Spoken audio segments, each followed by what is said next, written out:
Começando hoje imperialismo, é isso? É.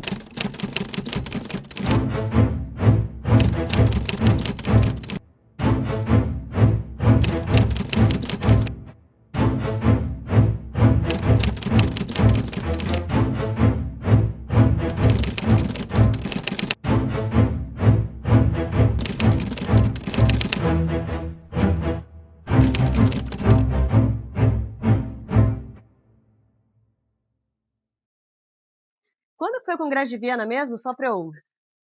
15, quase, 1815. Quando que vai acontecer a Primeira Guerra Mundial? 14. Tá valendo, tá valendo. Assim, vamos arredondar? 100 anos. Então, aquele Congresso de Viena que eu retomei com vocês tem a ver com a Primeira Guerra Mundial.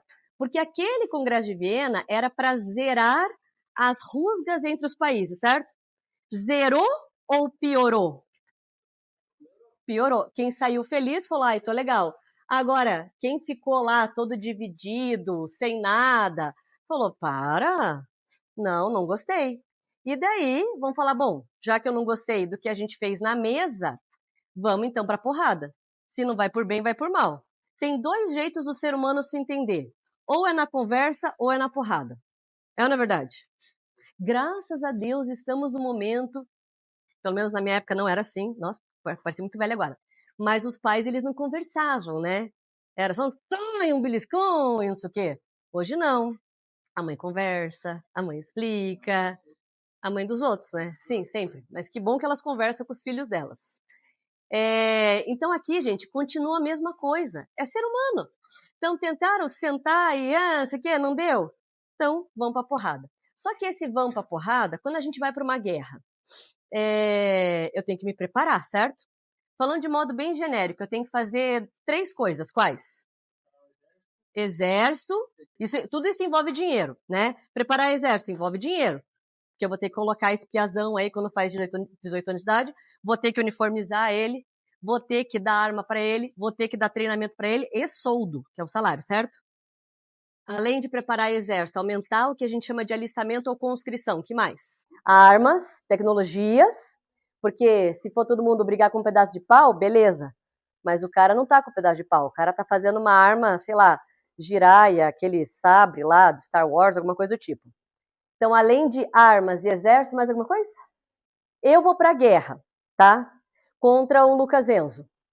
Eu falo, de boa, dou um pau nesse piá. Mas, melhor tá garantida. Vai que eu canso, né? Eu tenho asma. Melhor eu levar uns aliados para me ajudar a hora que eu cansar de bater nele. Entenderam isso, gente? As 3 coisas. E tudo isso, essas 3 coisas, que é conscrição de soldados, que é tecnologia militar, que são as alianças, vão estar maquiados. Porque se você fizer isso descaradamente, os outros países falam assim, também vou fazer. E você não quer, você quer pegar o inimigo de surpresa, certo? Então eles maquiaram essas ações de guerra de um jeito que parecesse que eles estavam fazendo uma coisa normal, tranquila, sem intenção de guerra. Uma coisa assim, de patriotismo, para poder chegar no objetivo. Eles colocaram um véu de nacionalismo em cima de ações militares. E é isso que a gente chama de imperialismo. É basicamente cada país com as suas pretensões, sabe aquela coisa que ficou assim, um amargo? Puta, eu queria aquilo e não consegui? Eu vou ficar me preparando. Eu vou ficar me preparando, mas eu não vou falar para ninguém que estou me preparando. Eu vou falar que tudo que eu estou fazendo porque eu amo meu país, porque isso significa ser patriota, porque o nacionalismo é isso.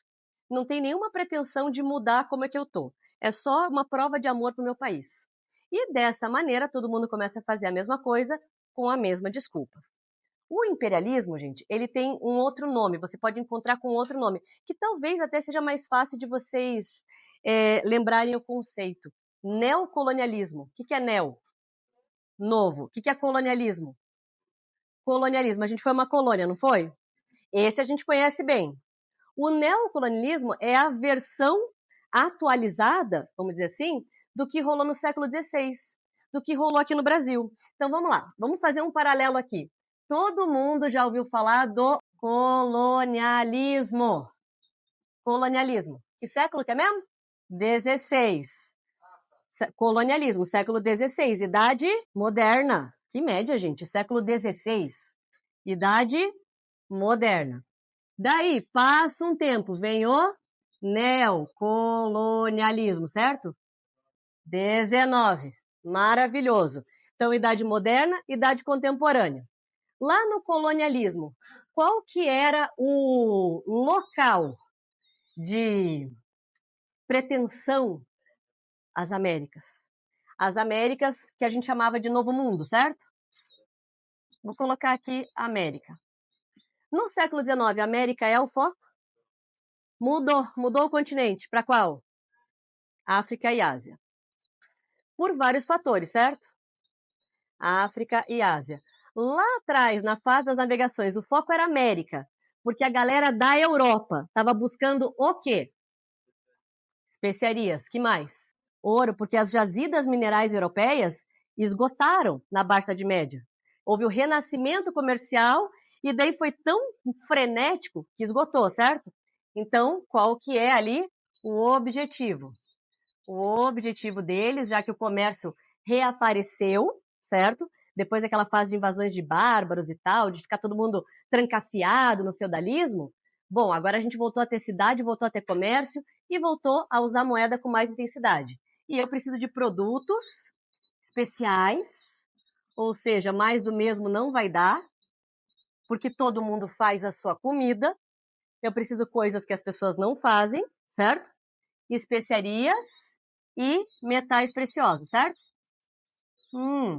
Aqui, eles estão atrás de pimenta, cravo, seda, incenso, no século XIX?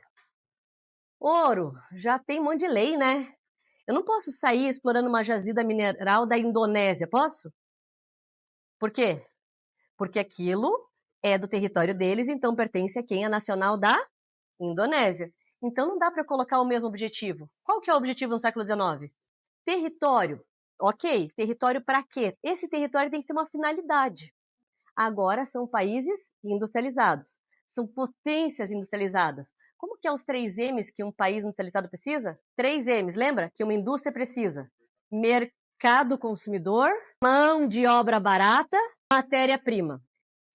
Mercado consumidor abundante. Vou encontrar na África e na Ásia?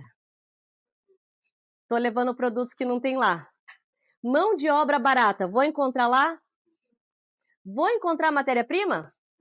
Então eu quero território. É para garantir áreas de influência. Então, vou resumir aqui como os 3 M's. Legal, legal. E só falta uma pergunta, né? Onde? Por quê? E agora aqui o que muda é quem.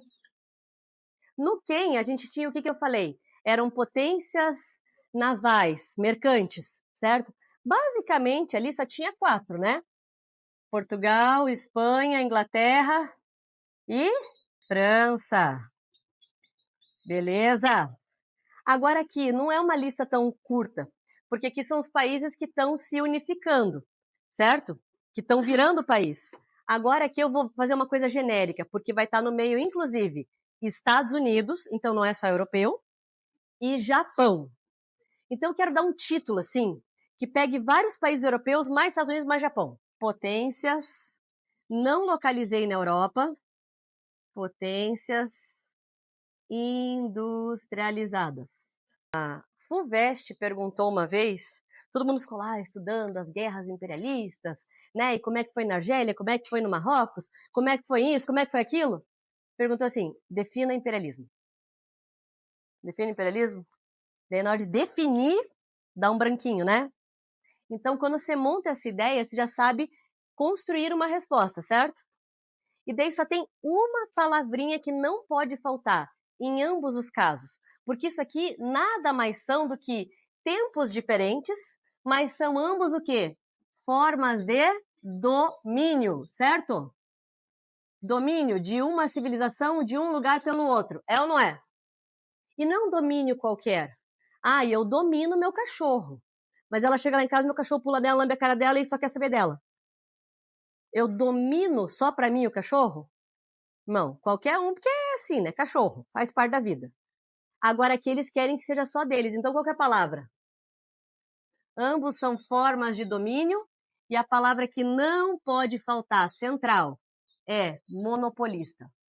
Então, disputa monopolista, já coloca de cara. Disputa monopolista entre potências industrializadas no século XIX, de territórios na África e na Ásia, em busca do quê?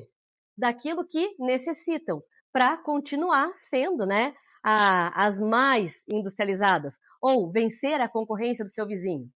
Hoje, quando um país faz concorrência com o outro, essa concorrência é vista como sendo uma ameaça à pátria? Não. Os governos falam isso? Olha, os chineses estão colocando canetinha Bob Goods aqui. Eles estão querendo cagar com as canetinhas brasileiras. Eles estão querendo guerra com a gente. É assim que faz? Não.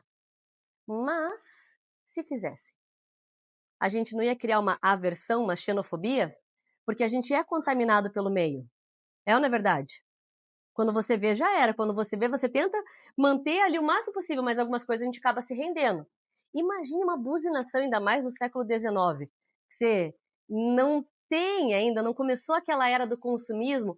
Então, assim, tem os jornais e tal, mas a propaganda mesmo, como uma arma, assim, de venda e até de guerra, é na Primeira Guerra Mundial. Buzinando. Que produto estrangeiro, né, é uma falta de patriotismo você consumir. Que tal país está investindo na mesma indústria que do teu país? Por quê? Porque quer diminuir o teu país. Que é um dever nacional se preparar. Que se eles continuarem querendo diminuir o seu país, daí eles vão ter que lidar com a força do seu país.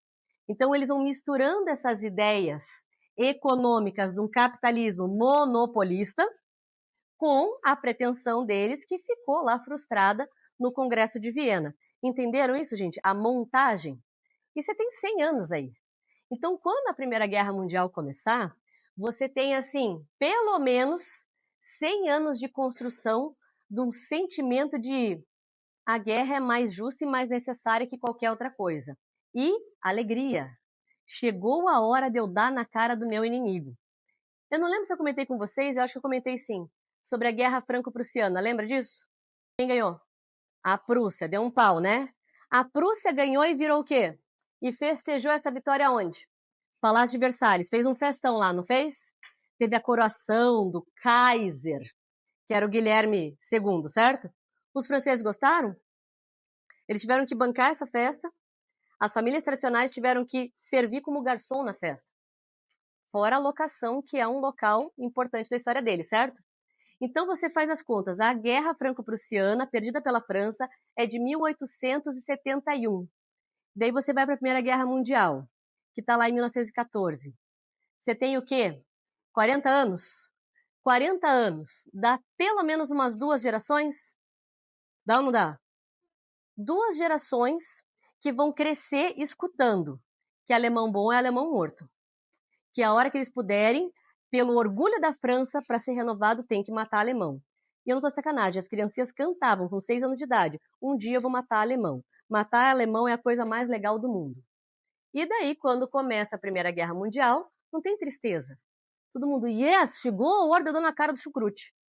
Entendeu, gente? Essa construção. E cada um com as suas razões. Visando o quê? O monopólio das potências industriais. Isso é o imperialismo.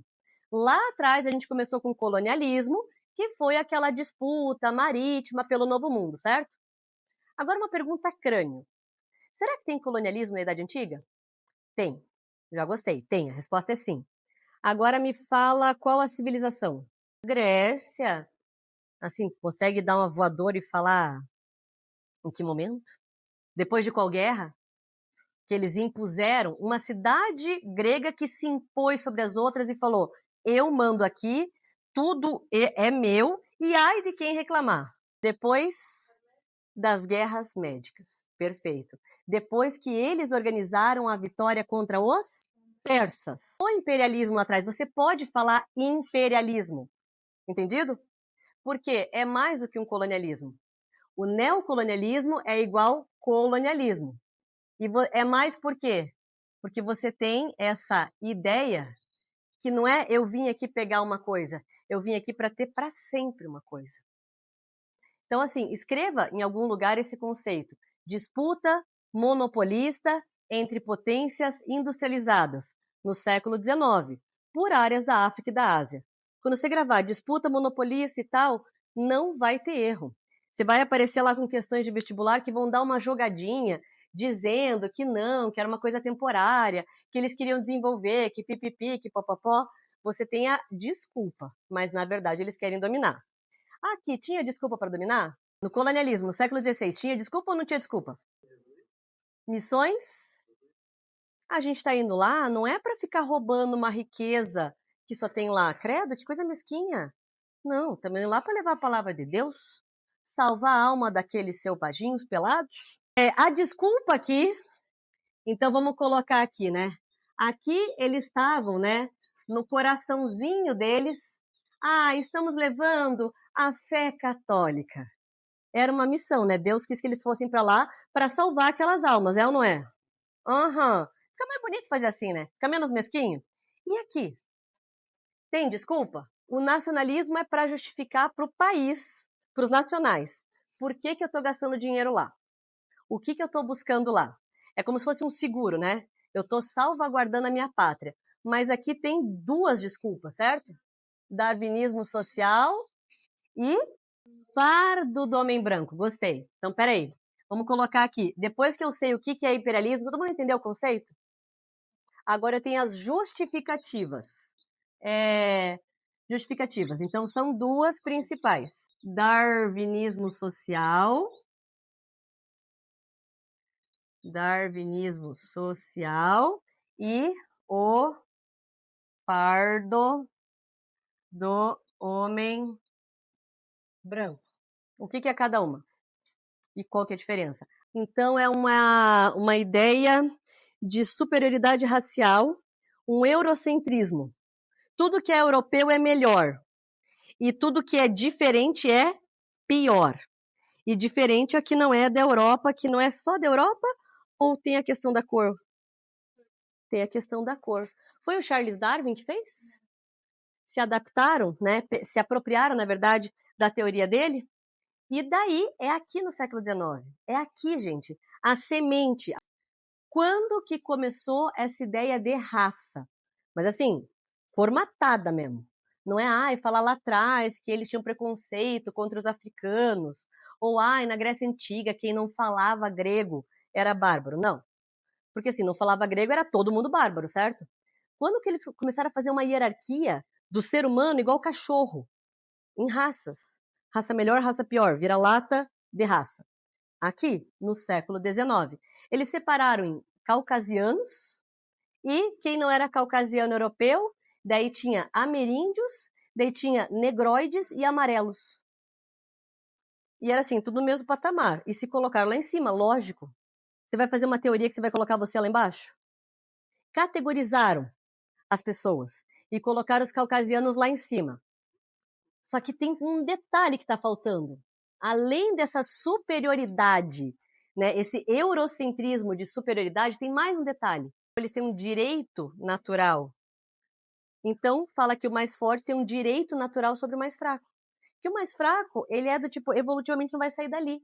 Então, ele tem que fazer o que o mais forte manda. Simples assim. Olha que prático para eles. Não foi prático? Então, vamos lá. No darwinismo social, eu tenho que ter duas ideias em mente. A superioridade racial, eurocêntrica, direito natural do mais forte, pode ser. Ou de domínio. Mas tem pessoas que têm coração, graças a Deus. Tem pessoas que vão falar, credo, pesado isso, né? Falar que o outro não vai evoluir, que eu posso fazer o que eu quiser, que... não gostei. Tem que ser uma coisa mais altruísta. Isso aqui é muito egoísta. Tem que ser uma coisa mais altruísta, que é o inverso, sabe? Uma coisa que pareça que eu não tô, tipo, exercendo o meu direito porque eu nasci mais bonito, mais inteligente e mais forte. Não. Tem que ser uma coisa que pareça que eu tô fazendo bem. E daí vem o fardo do homem branco. O fardo do homem branco, que essa é uma ideia que veio de um poema. Um poema de um membro do parlamento britânico chamado Rudyard Kipling. E ele, gente, ele escreve esse poema onde os primeiros versos dá vontade de vomitar. Ele fala, tomai o fardo do homem branco. O que é fardo? Peso, obrigação, difícil. Levai a civilização para os selvagens. É um fardo, é uma obrigação pesada que o homem branco tem de ir lá se meter no meio desses territórios exóticos e ensinar eles a ser gente. Viu que bonitinho? Então, uma missão civilizadora na cabeça deles. Hoje a gente sabe que o nome correto para isso é o quê? Que é a mesma coisa que fizeram quando catequizaram indígenas. Aculturação. É quando você impõe a sua cultura. Você apaga a cultura do outro. Você não respeita. Entendido isso? Pergunta a nível crânio. Se isso aqui partiu de um poema, se eu estou no século XIX, primeira metade do século XIX, bom, você daqui a pouco vai ter o rádio, vai aparecer o rádio, aparece na primeira metade do século XIX, mas não é todo mundo que vai ter acesso a essa tecnologia, certo? As notícias, as ideias, elas ainda viajam em livros, panfletos, jornais, certo? É esse o tipo de publicidade que mais pega. Então, eu quero mais publicações literárias que ajudem a fomentar essa ideia do fardo do homem branco. Eu vou dar uma pista. Todo mundo conhece uma produção porque a Disney fez um desenho. Um não, dois. Tem 2 desenhos da Disney baseados em produções literárias do século XIX que foram feitas para fomentar, para fortalecer essa ideia de que o europeu estava fazendo na África e na Ásia era uma missão altruísta, de levar a civilização. Tarzan e o outro. Vai, escoteiro! Ah, aleluia! Gente, são 2 obras, né? Pensa no Tarzan. É quase que a mesma história, né? Mowgli e Tarzan. É um menininho lá que vai ser criado por gorilas. Tá confundindo com o Mowgli, tô falando Tarzan. Tô falando Tarzan. E daí, ele tá lá se pendurando, só de tanguinha, gritando, não se pode de um lado pro outro. Chega a Jane, mulher branca, daí ensina pra ele, não pode ficar se pendurando nas árvores, gritando de um lado pro outro, não pode andar igual um gorila, anda de pé, fio. Você tem que falar igual um civilizado, se vestir igual um civilizado. Só que como é um romance, no final, ela fica lá, né, Adão e Eva no paraíso. Tenta, né, viver lá no meio da cidade, não deu certo. É ou não é verdade? O Mowgli. O Mowgli daí criado por lobos. Daí aquela ideia que também ele é um menino que tem a civilização nele, mas o meio deixou ele parecendo um lobo. Então vamos mudar esse meio. É só levar a civilização, que eles param de agir igual bicho. Eles não conseguem porque eles não são evoluídos. Então tudo que o europeu está fazendo lá é ajudá-los. Uhum. Só que lembra que toda essa história começou por quê? Por causa de uma disputa monopolista entre potências industrializadas. Eles estão dando migué que eles estão ajudando, mas eles estão se ajudando com os recursos desse local. Tá. Só que se tá todo mundo de olho na mesma pizza, vamos pensar nesses 2 continentes como uma pizza. Todo mundo vai comer um pedaço de pizza? Alguns vão comer pedação, outros vão comer pedacinho, certo? E alguns não vão comer nada. Daí volta a história que já estava rolando desde o Congresso de Viena, que é se preparar para a guerra. Como o ser humano ele conversa, depois ele quebra na porrada, o Congresso de Viena já deu um ruim. Vai ter mais uma conferência para tentar dividir este território que eles vão ajudar. Que os europeus vão tentar dividir entre eles, cada um ajuda um pouquinho. E a maioria falou, não, deixa que eu ajudo todos. Não, deixa comigo, eu ajudo todos, eu consigo. Não, para com isso, deixa eu ajudar também. Né? O coração fica quentinho. Como que foi? Qual que é o nome dessa reunião, hein, sabe? Conferência de Berlim. Então aqui, no final das contas, o Miguel vai gerar uma ação e é uma ação visando garantir que eles pudessem promover esse domínio na região sem ter que brigar com os vizinhos europeus, certo? Que foi a Conferência de Berlim. O que eu tenho que saber da Conferência de Berlim? Que foi lá que eles dividiram qual continente? A África. Eles simplesmente repartiram. Não estavam nem aí, estavam dividindo povos, reinos, que eram muito poderosos. Cada um vai lá e, né, faz do seu jeito a missão civilizatória, mas por quê? Porque tem um direito natural. Eles estão imbuídos das 2 coisas, certo? Qual foi o país europeu? Não vou perguntar o que é mais clássico. Qual foi o país europeu que dominou uma grande porção do continente africano e que mais escravizou e decepou pessoas. Bélgica. Qual porção que foi? O Congo belga, que hoje tem 2 partes, certo? Na apostila de vocês, gente, tem uma foto horrorosa. Não sei se vocês já repararam na foto que tá lá. Estão segurando mãos decepadas. Gente, sabe quando a gente vê aquelas fotos horrorosas do Holocausto? Ou de uma guerra civil, tipo o que está acontecendo agora, ou guerra da Síria, sabe? De verdade, de todas as imagens históricas pesadas que eu, opinião pessoal agora, já vi na minha vida, não tem foto que me choca mais, não é essa que tá aí, tá? É uma foto do Congo belga de um pai. Eu vou contar a primeira história para depois ver o que tem na foto. O que o rei Leopoldo II fez lá no Congo? Ele, né, era dele, não era do país dele. Ele pagou um britânico para conseguir chegar até lá, por causa do Vale do Rio do Congo, era difícil e tal. Pagou para esse cara fazer acordos com o rei do Congo, que não sabia que estava assinando um contrato ruim. E daí ele criou uma instituição filantrópica, aonde ele ia fazer de tudo para salvar aqueles congoleses da selvageria. Só que assim, ninguém podia entrar, ninguém podia sair. Vários mercenários e tal. E ele enriquecendo. Enriquecendo com o quê? Em especial, o século XIX, está acontecendo no final do século XIX, com látex. Então ele está extraindo das seringueiras africanas, tá? A essência ali que vai fazer a borracha, beleza? Só que daí o que acontece? Não sei se vocês já viram como é que extrai da seringueira o látex. O cara não tem aqueles EPI, né? O cara tem que escalar e ir sangrando desde lá de cima, né? Daí põe num baldinho, daí aquela cola eles vão colocando uma bola, e daí aquilo que é a matéria-prima para borracha, certo? Tinha uma cota de cada aldeia. E demora até ficar sangrando e tal, tem que subir em várias árvores. Imagine o cansaço disso, né?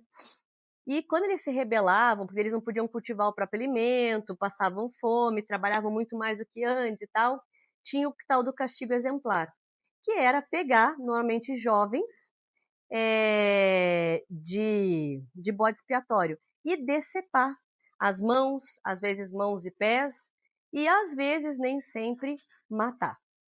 E eles ficavam assim com pilhas de mãos e pés ali parados, né, para os outros pensarem se eles iam fazer corpo mole. Por que a fotografia desse pai me choca? Porque na aldeia dele, no meio dessa confusão que eles tentaram se rebelar, não sei o que lá, a filha dele de 5 anos foi a escolhida pelos soldados.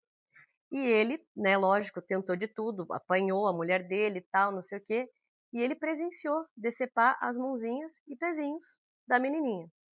E na sequência ela foi morta. Alguns nem eram, tá? Tem várias fotos de pessoas ali que tá só cotoquinho. E daí ele todo esmurrado, todo, né, porque ele foi, enfim, espancado, ficou lá abraçado com aquelas partes da filha. E os soldados acabaram dando bobeira, porque ele estava mega machucado. E ele pega, num surto ali, né, de relapso dos soldados, escapa para o mato. Escapa e vão ser dias de fuga. Até que ele chega numa parte do Congo que estava com uma missão francesa.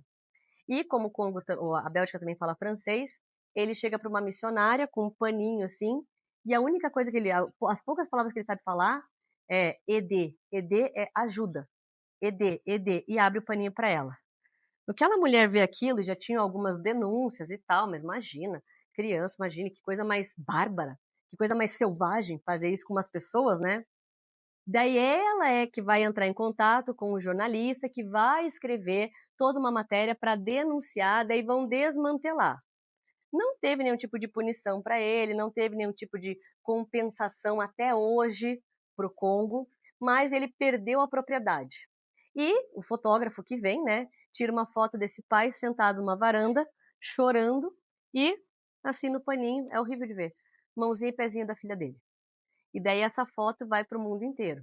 E muita gente naquela época discutiu, do tipo assim, tá, e ele enriqueceu e a gente não vai fazer nada com a riqueza dele? Gente, vamos pensar né? Estavam pensando no dinheiro que estava na mão dele, não no que as pessoas passaram e tal. Por quê? Porque tinha essa ideia aqui, que eles inclusive eram diferentes até nos sentimentos, que eles não sentiam como as pessoas brancas sentiam. E isso foi uma construção ali de todo o século XIX, pelas principais potências da época, que a gente sabe que influencia. Quando os Estados Unidos hoje querem influenciar alguma coisa, eles conseguem. Pela propaganda, que hoje é muito mais forte. Aqui, no caso, ainda era por essas vias de jornal ou rádio. Entenderam isso, gente? O que é imperialismo, o que são as justificativas e o que foi a Conferência de Berlim? Hey!